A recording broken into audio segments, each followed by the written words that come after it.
আজি মই লাঞ্চত বনাব ওলাইছোঁ অমিতা খাৰৰ তৰকাৰী, কণী আৰু আলু ভাজি। হেল্ল' গাইজ, মই সাগৰিকা পুনৰ আপোনালোকৰ মাজলৈ আৰু এটা নতুন ভিডিঅ' লৈ আনিলোঁ। অমিতাটো ধুনীয়াকৈ চাৰিফাল কৰি গুটিখিনি পেলাই লৈছোঁ।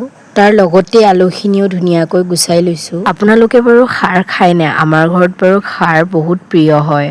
নহৰু ফুটবিলাক ধুনীয়াকৈ গুচাই লৈছোঁ যাতে বাকলিবিলাক নাথাকে।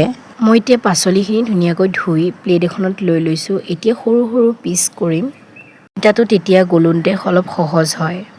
আলুখিনিও ধুনীয়াকৈ সৰু সৰুকৈ কাটি ল'ম দীঘল কৰি।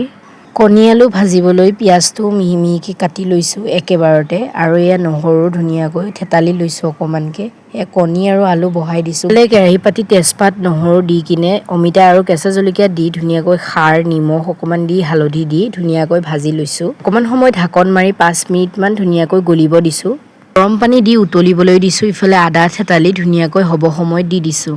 আনফালে কণী আৰু আলু ধুনীয়াকৈ সিজি হৈ গৈছে। ধুনীয়াকৈ কণী আৰু আলু ধুনীয়াকৈ কাটি ল'ম। হালধি আৰু নিমখ ধুনীয়াকৈ দি দিছোঁ সানি আৰু ইফালে পিঁয়াজ ধুনীয়াকৈ ভাজি আলু আৰু কণী ধুনীয়াকৈ হালধি নিমখ দি ভাজি লৈছোঁ। এয়া মোৰ ভাজি হৈ গৈছে। ইফালে মই এয়া তৰকাৰী বাঢ়ি লৈছোঁ। কণী আৰু আলু ভাজি ধুনীয়াকৈ লৈ লৈছোঁ। দিনৰে শাক ভাজি আছিলে সেয়া লৈ লৈছোঁ। আজিলৈ ইমানেই, বাই।